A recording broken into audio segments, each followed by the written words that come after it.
Herkese merhabalar, ben Huri. Huri Metek Mutfak'ta kanalıma, mutfağıma hoş geldiniz.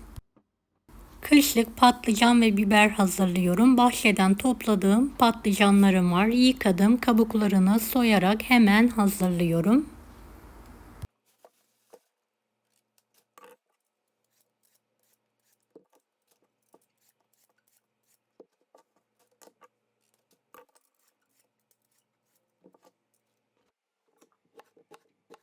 Evet, hepsini soyduktan sonra 2 parmak genişliğinde doğruyorum ve tuzlu suya bastırıyorum.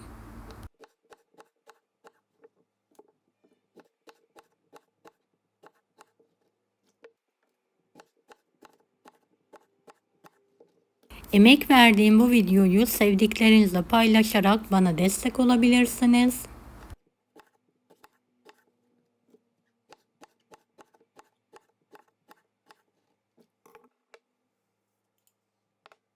Evet, tuzlu suda belli bir süre beklettikten sonra suyunu süzerek yıkıyorum.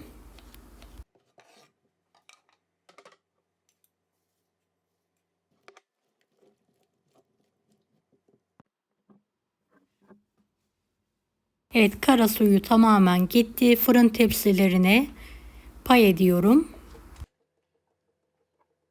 Şöyle damak tadınıza göre tuz serpin. Sıvı yağ gezdirin.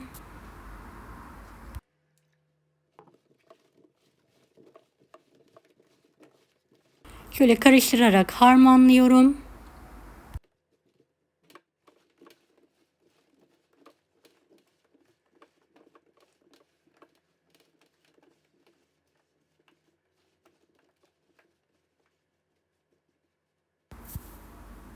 Evet, 180 dereceli fanlı fırında şöyle yumuşacık olana kadar fırında kızartmayı bırakıyorum.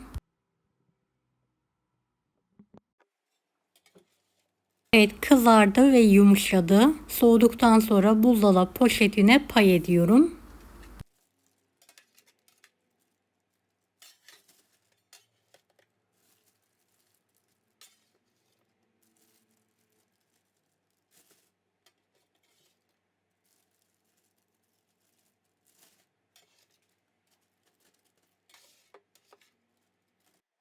Havasını alarak bağlıyorum. Daha sonra buzluğa kaldırıyorum. İhtiyaç zamanı buzlu bir şekilde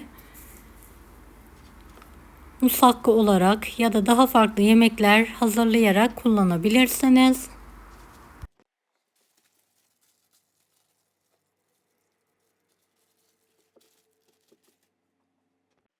Evet, 2 poşet geldi.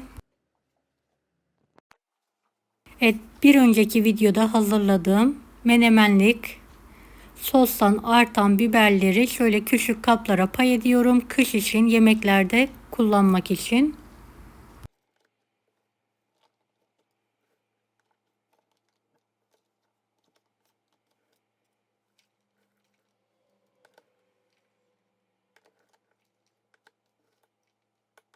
Kapaklarını da kapatarak buzluğa kaldırıyorum.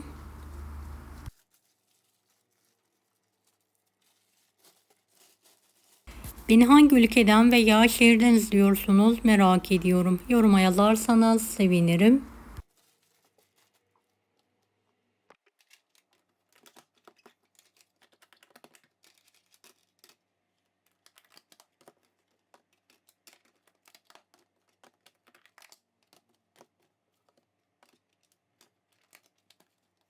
Evet, kışlık biberlerim ve patlıcanlarım hazır. Deneyecek olan herkese şimdiden kolaylıklar dilerim. Allah'a emanet olun. Hoşça kalın.